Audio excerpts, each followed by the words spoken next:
Oh. Walang yan, no? Grabe, no? Kaya pala mga kababayan, hindi sumipot doon sa doon sa kanilang mga parangal na to. Oh, sasabihin ba naman, "Oy, atras tayo, napapaligiran na nila tayo." Buang. Oh. Okay, so iwanan na natin yan mga ka-GP. At ito naman po ang pag-usapan natin ngayon. Puntahan natin itong si VP Sara Duterte. Dahil nalalapit na ang, alam niyo, sandali lang yan 2 taon. 2026 na ngayon, Marso. Mga kababayan, susunod, 2027 na. Siyempre, by October ng 2027, ay magpapile na ng Certificate of Candidacy, if I'm not mistaken. Mga kababayan, saglit na lang yan. Ngayon, kung gusto ninyo, iboto si Sara, yung mga DDS dyan, bahala kayo sa buhay nyo. Pero, i-expose natin ang katangahan nitong si Sara Part 2, mga ka-GPnatics. Kaya pala, bagsak ang edukasyon sa panahon ni Sara.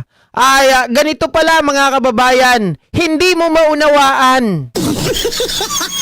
Diba? Hindi mo maunawaan ang kanyang mga pinagsasabi. Bakit? Ito, mga ka-GPnatics, pakinggan niyo po ang kanyang pahayag dito.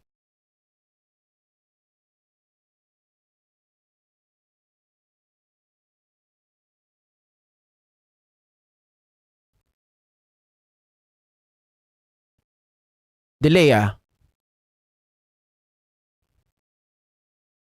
Wait lang.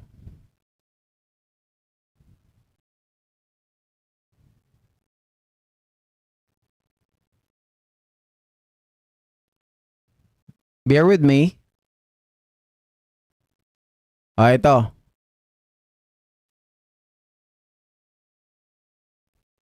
At yung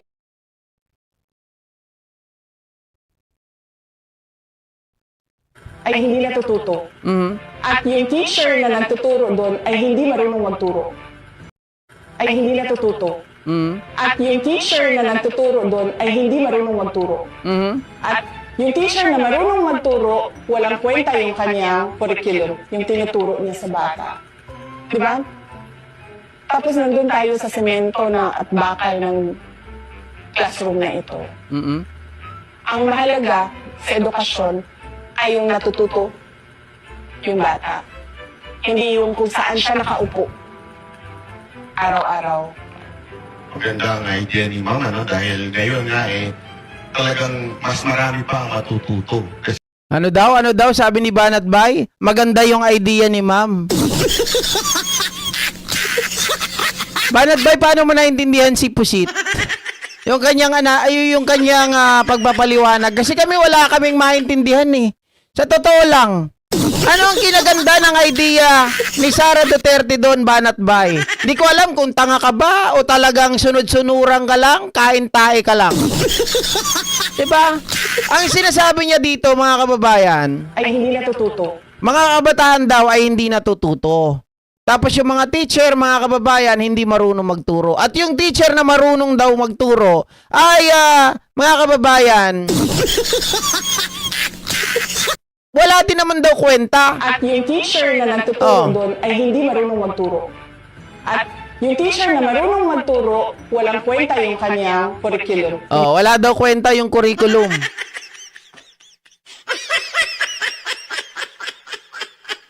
Hindi ko alam kung anong point niya dito eh. Tinuturo niya sa bata. Diba? Tapos nandun tayo sa semento na at bakal ng classroom na ito. Ang mahalaga sa edukasyon ay yung natututo yung bata. Okay, so ang punto niya dito mga kababayan, hindi daw mahalaga kung ang bata ay nasa simento o nasa bakal. Sa makatuwid, sabi niyang ganon, gaya ako na magpapaliwanag. Ang gusto niyang sabihin, kahit saang lugar pwedeng matuto ang bata. Hindi natin kailangan ng eskwelahan. Parang ganon ang gusto niyang sabihin. Logis na yan. Kaya pala mga ka-GPnatics, dahil ganyan ang kanyang, dahil ganyan po yung kanyang pagpapaliwanag, pagkakaintindi, mga ka-GPnatics, kaya naman pala, yung naipatayo lang ni Sara Duterte, na classroom noon, nung siya po ay nakaupo, ay sa halip na 6,379 classrooms, okay, 192 lang ang naipatuyo, mga kababayan. 3% lang po yan ng target. Kasi nga, etong si Sara Duterte, ang gusto niyang sabihin, di natin kailangan ng classroom. Ako naman, sa totoo lang, may tama, may mali. Okay? Mahalaga pa rin na may tamang classroom ang mga kabataan. Hindi mo pwedeng kung saan-saan lang. Di ba? Hindi pwedeng nasa kalye lang. Dahil mahirap kayong mag-aral, mga kababayan, mga ka-GPnatics. Okay, kung titingnan natin yung rason ni BP Sara Duterte na hindi daw kailangan ng bakal, hindi daw kailangan ng simento, 'di ba, para sa mga mag-aaral. Ang importante daw matuto yung mga kabataan. Tama naman 'yon, importante matuto yung mga kabataan, pero paano 'yan matututo, mga ka-GPnatics, kung 'di ba? Yung lugar na pinag-aaralan nila, halimbawa, wala man lang silang magamit na table, 'di ba? Nakasalampak lang. Tapos mga ka-GPnatics, yung kanilang lugar na pinag-aaralan, wala man lang bubong o kaya naman ay wala man lang lona. Mga ka-GPnatics, dumating yung ulan. Pagdating ng ulan na ganyan, di basa na yung mga estudyante. Kung di naman umulan, ang araw nandyan pagkatas-tas. Gaganahan ba ang mga estudyante na mag-aral? Diba? Doon na lang natin titingnan eh. Doon na lang natin titingnan. At saka kailangan, yung mga estudyante natin, yung mga eskwelahan, okay, dapat tumutok tayo sa mga materials. Di ba? Yung mga materials na pwede nilang gamitin, mga kababayan, mga textbooks, yung tawag doon yung pinaalis niya, mga ka-GPnatics, yung nasa loob ng mga classroom na pinapatanggal niya, na hindi naman daw kailangan yun. Yung mga mapa, di ba? Hindi daw kailangan yun. Sabi ng best friend ko, may tama siya. May tama siya sa utak.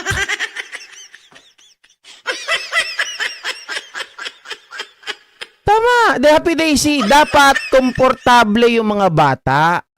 Di ba?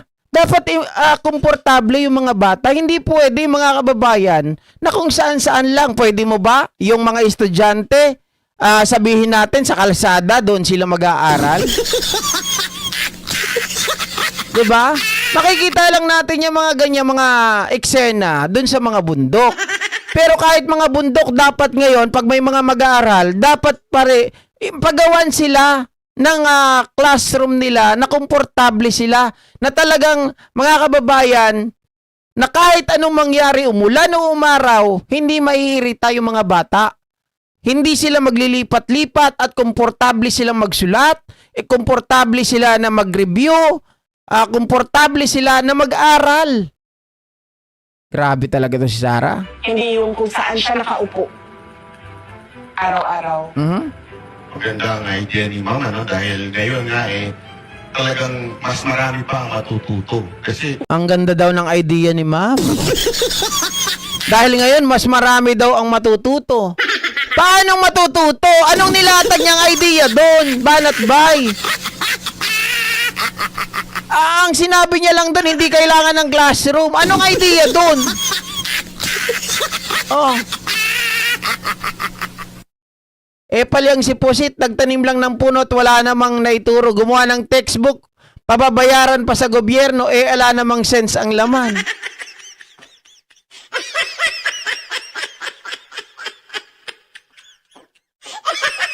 Pati yung kanyang sinabi kanina, mga kababayan, talagang nagre-reflect dun sa utak niya, no? Kaya pala konti lang pinagawang classroom. kung limitado nga naman yung eskwelahan, classroom, konti lang ang matuturuan. Pero pagka Okay, tama si Banat Bay, mga kababayan. Sabi ni Sara Duterte, hindi kailangan ng classroom. Di ba? Sabi ni Sara, hindi kailangan ng classroom. Mas importante, mga kababayan, ay may matutunan daw yung mga bata. Hindi kailangan ng ito ay sementado, hindi kailangan na ito daw ay may bakal. Okay, mga kababayan? Si Banat Bay naman, ang sinasabi niya ngayon ay taliwas sa sinabi ni Sara Duterte. Ang ganda ng idea ni ma'am, no? Ngayon, mas marami nang matututo kasi mas marami ng classroom. Ay, yung classroom nga na pinagawa niya, ilan lang yon mga ka-GP Natics? 192. Anong mas maraming classroom? Isipin mo mga ka-GP Natics, hindi na nga simento yung pinagawa mo. Hindi na may mga bakal. So kung tutusin, kung may pondo yan, mas marami ka sanang mapapagawa kung puro kahoy lang, yero, di ba? Mga ka-GP Natics, ang konti nun, 192 lang out of 6,379. Tinipid, ninakaw rin yung budget. Tapos sasabihin mo, mas maraming classroom, Banat Bay. Ang ganda ng idea ni Ma'am Julol. Limitado nga naman yung eskwelahan, yung classroom, yung konti lang ang matuturuan. Pero pagka yung technology, ano talaga sa edukasyon. Saan ang galing yung technology? Wala naman sinabi si Sara na technology. Hoy, wag mong pahirapan si Sara, magugulat yan. Sasabihin na naman, wala naman yan sa script pa. Anong technology? Marami po ang makikinabang ng maturuan. Oo, kasi napapansin Ay, bayaran ba ako, George Tuyor? Pangit naman pangalan mo. George Tuyor. Huwag ka na mag-live, umalis ka na, bayaran ka rin. Okay, ganito po. Kung ako po ay bayaran, pwede pong pakita po yung resibo, kailangan, kung saang bangko, kung GCash ba. Sabihin nyo po yung last 4 digit of my card. Sabihin nyo rin mga kababayan, yung last digit din ng GCash ko. Kung ibang transaction, sabihin nyo rin po sa akin. At kung kanino, sino po nagbigay, sabihin nyo sa akin. At ibibigay ko po sa inyo yan kung sino po nagbigay ng bayad. Sige nga. Hinahamon ko po kayo. Naklang teteng. Alam nyo ba kung bakit nandito lang ako sa bahay? Dahil ayaw ko magkaroon ng mga kababayan, ayaw ko mabahiran yung pangalan ko. Bibihira lang ako maglalabas pag trip ko lang. 'Di ba? Gusto ko dito lang ako, sarili ko lang. Wala akong si YouTube lang ang nagpapasahod sa akin. Dati nandiyan si Facebook, kaya lang hindi ko mabayaran yung mga kababayan, yung app na ginagamit ko. Wala akong pambayad. Di ba dati naglasasabay tayo? Ngayon, etong ginagamit ko, nagkaroon na ng bayad. 2K kada buwan. Hindi ko naman kaya yon. Sa internet na lang ako. Kaya nawala na rin yung kita ko sa Facebook. Tapos sasabihin nyo, bayaran ako? Walang kaya. Parang, parang sa opisina ba, ganito din kasi sa classroom Uupo ka dyan ng siguro sabihin natin 7 hours. 7 hours. Hindi na natin titingnan or bibilangin kung ano ba yung, ilang hours ba yung meron kang natutunan dyan at ilang hours yung wala kang natutunan. Ganyan din sa trabaho, di ba? Papasok ka ng 8 hours. Hindi naman Mali, mga kababayan. Mali. Mali yan Sa trabaho po, pag ikaw ay halatang hindi ka na masukan, Sara Duterte. Sa totoo lang. Sa bagay, totoo naman. Dahil bossing-bossing ka. Di ba? Pero kung pag ikaw ay namasukan, naging empleyado ka ng gobyerno, nagtrabaho ka, taxpayer ka, sigurado malalaman mo Pag ikaw ay namasukan, tandaan po natin kahit sa Jollibee o sabihin na lang natin sa call center, sabihin natin. Diyan mga kababayan, ang binabayaran sa'yo yung skills mo. Okay? Yung binabayaran sa'yo yung skills mo. May metrics kang sinusunod dyan. Hindi pwede, mga kababayan, na bagsak yung metrics mo. Hindi pwedeng papasok ka ng 8 hours, okay lang. Hindi nila tinitingnan kung ilang oras ka nagtrabaho. Pero the fact na ikaw ay nandoon at ang metrics mo, mga kababayan, ay pasado, Meaning to say, mga kababayan, ikaw ay asset. Asset ka ng kumpanya. Pero kapag ikaw po ay, mga ka-GPnatics, 8 oras kang pumapasok, kahit pa sabihin natin pinakamaaga ka, nag-overtime ka pa. Hindi ka naman marunong magbenta, bagsak yung metrics mo. Eh, liability ka. Diba? And I believe, kahit ang kumpanya, kahit ang yung boss, mga boss mo, tatanggalin ka. Kaya nga, mga ka-GPnatics, sa call center, ang mga tao, come and go. Diba? 1 buwan pa lang, iba na naman yung team mo. 1 buwan pa lang, may mga bago na naman, may mga newbie na naman. Kasi hindi nila kaya yung mga metrics. Yung mga taong yun, hindi yun patatagalin ng kumpanya. Kung hindi yun makakatulong sa kumpanya, aalisin yun. Diba? Dito naman sa eskwelahan, mga ka-GPnatics, hindi ko alam kung anong parameters ang ginagamit ng mga teacher doon sa mga estudyante. Pero, mga kababayan, hindi mo pwedeng i-compare yan sa trabaho. 'Di ba? Dahil dito, kaya nga ang gobyerno, kaya nga po namimili sila, nag-hire sila ng mga teacher para magturo. Ibig sabihin, may kapabilidad ang mga teacher na yan para magturo sa mga kabataan, para matuto yung mga kabataan na to. 'Di ba? Ang kailangan natin gawin na nasa gobyerno, kayo ang magbigay ng mga kakailanganin ng mga estudyante. 'Di ba? Diyos ko. Ang tinitingnan kung ano ang na-accomplish mo dun sa 8 hours mo. Merong iba dyan, tapos na yung trabaho nila in 2 hours Merong iba dyan, pumasok ng 8 hours, walang nagawang trabaho. Tatanggalin yun. Walang ginawa, 8 hours. 'Di ba? Walang ginawa. Ay hindi natututo. Gulo mo, Sara Duterte. Hindi ko talaga makuha yung logic nito. Walang logic eh. 'Di ba? Sabi ni Delicious Affordable, sabi ni Randy, si Inday Sayad may sariling parameters yan. Yan ba yung magiging president natin? Wala sa ayos ang sinasabi. Ano mangyayari sa Pilipinas? Di bagsak. Di ba? Oo. Sabi ni Ma'am George Reyes, kung bayaran ka GP, dapat mayaman ka na. Kaya nga Ako nga nagpapakahirap ngayon. Sa totoo lang hirap na hirap ngayon. Hindi kagaya nung last year na napakalaki ng sahod ko sa kay YouTube. Ngayon, mga kababayan, Diyos ko, talagang pahirapan. Dati, ang isang araw ko lang sa YouTube, sa YouTube, ang isang araw, 30,000 kumikita ako dito. Oo, sa isang araw, kayang kitain yun. Pag marami kang views, pag 300,000 ang views mo kada isang araw, mga kababayan, makakaipon ka talaga. Ngayon, pahirapan. Sobra. Kasi kasalanan ko din Bakit kanyo? Nagpabaya ako nung lumabo yung mata ko. Pinabayaan ko yung mata ko na bumabad sa PC, bumabad sa cellphone, tapos naguhugas pa ako ng mata ko noon, tapos tumaba pa ako, kain kasi ako ng kain, di ba?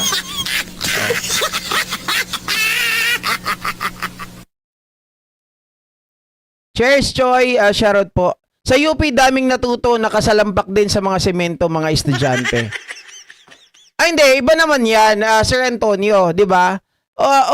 Walang problema dyan. Iba naman kasi yung kay Sara Sabi niya, wag na daw magpatayo ng mga classroom. Ito kasi yung UP, iba naman yung dyan para sa akin, hindi mo pwedeng i-compare yan. Kasi yung sa UP, mga kababayan, sila may lugar sila talaga doon. Di ba may classroom talaga sila? Pero may mga subject na doon lang kayo sa labas. Tama? At may mga puno dyan. May mga upuan din, nakasalampak lang kayo. Di ba? Hindi po yung katulad nung iba na talagang walang kaayos-ayos, Sir Antonio Andaya. So iba naman po yung sinasabi dito ni Sara Duterte. Di ba? Alam mo, GP, I stop watching yung mga interview ni Sara. Balo kasi hindi ko kaya yung mga walang sense sa pinagsasabi niya. Kaya nga po Sabi ko sa'yo, sir, maglagay ka ng tissue dyan kasi palagi mong inihipo yung mata ko. Hindi naman, dito lang yan sa gilid. Pag nagluluha lang ako, dito lang yun. Sa gilid lang. Ma'am Allen Arsenas. Thank you anyway. Okay? So, maraming salamat po muli sa inyong lahat mga ka-GPnatics. Magandang gabi po. At magkita-kita po muli tayo sa mga next vlog natin. Thank you so much, guys. Bye-bye. Pahinga muna ako, guys.